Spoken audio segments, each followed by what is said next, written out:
I was at my wife's office party when she walked up to me with one of her coworkers. He looked at me and asked, "Are you her husband?" "I'm going to dance with her now." My wife added, "You don't need his permission." "Come on, Jake." I replied firmly, "Don't even think about touching her with your filthy hands." Jake smirked and said, "You don't own her. I'll dance with her and maybe more." Then, without any shame, he slid his hands under her clothes. Overcome with rage, I reached for my concealed weapon. My revenge was swift and fierce. James reluctantly attended his wife Emily's annual office party, held at a luxurious rooftop venue in downtown Chicago. The city skyline sparkled with lights as guests in designer suits and elegant dresses chatted and laughed over glasses of champagne. James, a dedicated small business owner, felt out of place in this high-powered corporate world that seemed to suit Emily perfectly. She had been oddly excited about the event this year, spending extra time getting ready and casually avoiding his questions about who would be attending. As James stood by the bar, feeling like an afterthought, he couldn't help but notice how smoothly she moved through the crowd, charming her colleagues while barely acknowledging his presence. Something about her attitude made his stomach turn. There was a distance between them that he hadn't felt before. Looking back, James recalls that moment with bitterness. That night, I realized how much of a stranger my wife had become to me.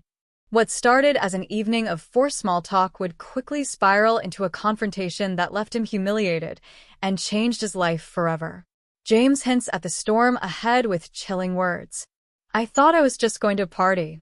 I didn't know I was walking into the most humiliating and dangerous night of my life." As James stood awkwardly by the bar, holding a drink and watching the crowd, he couldn't shake the uneasy feeling growing inside him.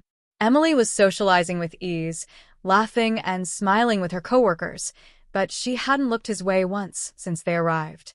Her excitement about the event now felt suspicious, like she cared more about appearances than about spending time with him.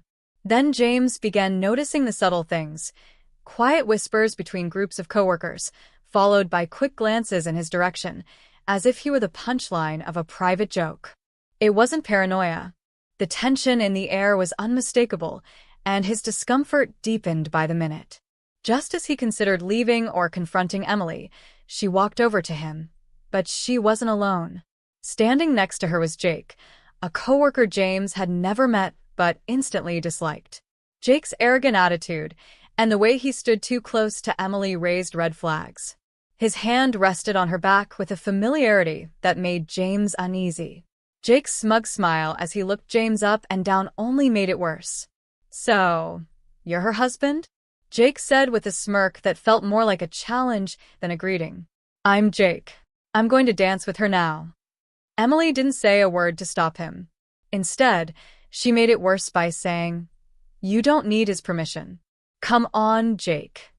The blatant disrespect and the arrogance in both of their voices left James stunned. He struggled to hold back the anger that surged inside him. Jake boldly repeated his intentions to dance with Emily. James expected his wife to object, to dismiss the comment, or at least look to him for some sort of support. Instead, she sided with Jake. Her tone was light and dismissive as she repeated, "You don't need his permission. Come on, Jake." Those words hit James like a slap in the face. It wasn't just the betrayal. It was how casually she dismissed his feelings in front of someone she barely knew, or so he had thought. Jake, clearly encouraged by Emily's response, stepped even closer. His grin widened into something cruel, and he looked James in the eye as he said, "You don't own her, buddy. I'll dance with her and maybe more." The meaning behind his words, combined with the smug look on his face, made James's blood boil. He clenched his fists, struggling to stay calm. When Jake gently placed his hand on Emily's arm and started leading her to the dance floor, James realized this wasn't a random show of arrogance. It was intentional. Jake knew exactly what he was doing. As they walked away, James's mind spun. Each step they took added to his humiliation and fury. In that moment, he knew whatever connection he once had with Emily was broken. He stood at the edge of the dance floor, anger bubbling just beneath the surface. Jake and Emily were dancing in a way that was far too intimate, completely inappropriate for a work event, or any event where a husband was present. Jake's hands lingered on Emily's waist, pulling her closer, and she made no attempt to stop him. The betrayal felt like a knife twisting in James's stomach.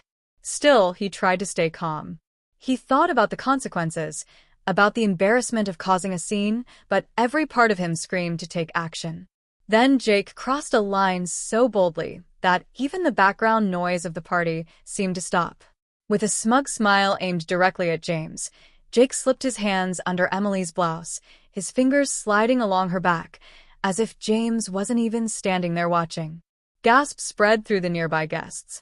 Their shocked expressions confirmed that James wasn't imagining the outrageousness of the moment. His self-control snapped like a stretched wire. The humiliation and fury were too much to bear. In a burst of rage, James stormed across the room, his voice shaking with anger as he shouted for Jake to back off. The crowd quickly parted as James approached, his presence demanding attention. But Jake showed no remorse. Instead, he leaned even closer to Emily, as though daring James to react. "What are you going to do about it?" Jake mocked, his voice dripping with arrogance. James's hands trembled, not from fear, but from raw, unfiltered rage. He could no longer hold himself back. Slowly and deliberately, he pulled back his jacket, just enough to reveal the Colt pistol tucked beneath. It was visible only to Jake and a few others nearby. The room froze. Music and laughter died instantly as all eyes turned toward James. His voice, now steady and cold, cut through the silence. "Step away from her. Now." The tension was thick enough to feel in the air. The moment teetered on the edge of chaos. James's glare was fixed on Jake. The visible weapon made it clear he wasn't bluffing. Though his voice still carried traces of fury, his words were calm, deliberate, and firm. Jake, emboldened by the attention and perhaps the alcohol running through his veins, only smirked. "What's the matter, James?" he sneered. "Afraid she might enjoy this more than she ever enjoyed you?" His arrogance hit its peak. James could feel his blood boil. Emily stood frozen, caught in the middle. Her face was unreadable. The room, filled with coworkers and guests, had fallen completely silent. No one whispered now. All eyes moved between James and Jake, waiting to see what would happen next. Jake still refused to back down. He leaned even closer to Emily, as if challenging James further. That final act of disrespect was too much. James snapped. Without a word, he stepped forward and punched Jake square in the jaw. The blow sent Jake staggering backward into a nearby table. The crowd gasped. Some guests stepped away in shock. Others moved in instinctively, trying to stop the situation from escalating further. Jake, now clutching his face, looked up at James. His cocky attitude had vanished, replaced by humiliation and anger. The Colt was still visible, but untouched. James hadn't pulled it, he hadn't needed to. The punch alone had done enough. It exposed Jake's cowardice in front of the very crowd he had been trying to impress. Security arrived quickly, moving in to control the scene. A dazed Jake was dragged away, while murmurs and shocked whispers filled the room. James stood still, fists clenched, breathing heavily. The reality of what had just happened began to sink in. The fight may have ended, but the emotional damage was only just beginning. This powerful moment marked a turning point. James had reclaimed his self-respect and dignity, and unknowingly set the stage for the final reckoning. As the chaos settled, the tension in the room was still heavy. Security, alerted by the commotion, stepped in swiftly to calm things down. Jake, still reeling from the punch and holding his bruised jaw, was escorted out of the venue. His earlier arrogance had vanished. The smug grin he wore all night was gone, replaced by defeat and shame. As judgmental stares and whispers followed him, Jake was forced to walk past the same people he had tried to impress. His exit felt like the justice James needed. But while Jake's removal should have brought closure, it instead opened the door for a new confrontation. Emily, who had stayed silent during the entire altercation, suddenly exploded with emotion. Her voice sharp and full of blame, she turned on James with tears in her eyes and shouted, "What the hell is wrong with you? You've ruined everything." Her tone was a mix of anger and desperation. Yet she showed no acknowledgement of Jake's inappropriate behavior, or her own role in allowing it to happen. Emily shifted all the blame onto James. Her attempt to portray herself as the victim only intensified James's feeling of betrayal. Right in front of her coworkers, she lashed out at him, accusing him of overreacting and embarrassing her.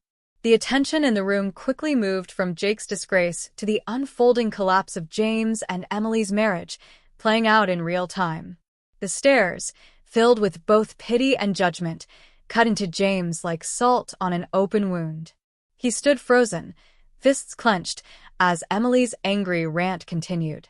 In that painful moment, he realized this wasn't just about Jake. It was about the deeper issues in their marriage that had been laid bare for everyone to see. That night marked the beginning of the end. In the days that followed, the truth unraveled. Jake's behavior wasn't just a lapse in judgment. It was part of an ongoing affair that had been going on for months. As James put the pieces together, from Emily's strange excitement about the party to the whispers and knowing glances, he came to a heartbreaking realization. Almost everyone at her workplace already knew. The shame he felt that night deepened as he uncovered the full extent of the betrayal. But rather than fall apart, James found strength. The pain pushed him to take back control of his life. Emily's actions didn't just destroy their marriage, they also shattered her professional image. Word of what happened spread quickly through the office. As the details of her affair with Jake came to light, she became an outcast. The same colleagues who once respected her now avoided her, unwilling to be associated with someone at the center of such public disgrace. Jake, too, faced the consequences. His behavior at the party was reported to Human Resources, and within weeks, he was fired for misconduct. The end of their affair was as messy and public as the night it was exposed. James acted quickly and with resolve. Refusing to let Emily manipulate him or guilt him into staying, he filed for divorce right away. He later shared how empowering it felt to take that step, knowing he was reclaiming his dignity and his future. The legal battle was exhausting, but James took comfort in knowing he had remained honest and principled while Emily's decisions had brought about her own downfall. As he looked back, James recognized how painful, but also necessary, that night had been. He learned one of life's most powerful lessons, the importance of self-respect. Though the betrayal hurt deeply, it also opened his eyes. Staying in a marriage where he was unappreciated and disrespected would have only destroyed his self-worth. Walking away wasn't just a decision, it was an act of strength. He now sees the courage it took to face the toxic behavior head-on and step away from a relationship that had been poisoning his happiness. Sometimes, James says, the hardest decisions are the ones that save you. He urges others never to feel trapped in situations where they are mistreated, whether by a partner, a friend, or anyone else. Letting go of toxic people isn't just about ending a relationship. It's about creating space for something healthier, something better. In his final words, James shares his gratitude for the clarity that night gave him. Though it marked a painful chapter, it also marked the start of his healing. He became stronger, more grounded, and more confident in himself. He ends with a message meant to resonate with anyone who's ever felt broken by betrayal. Self-respect isn't something you wait for others to give you. It's something you claim for yourself. And sometimes, the best thing you can do is walk away from what's breaking you, so you can find what will build you back up. James's final reflection cuts to the heart of his journey. He says calmly, with quiet strength, "That night taught me a valuable lesson. You can't control someone else's loyalty, but you can control how much of yourself you're willing to lose for them." He couldn't force Emily to be faithful, but he could choose not to keep sacrificing himself for a relationship that wasn't worth saving. That truth brought closure, not just to the marriage, but to a chapter of his life. What followed wasn't just an ending, but a powerful new beginning. James realized that love and loyalty are vital, but never at the cost of your own identity or well-being.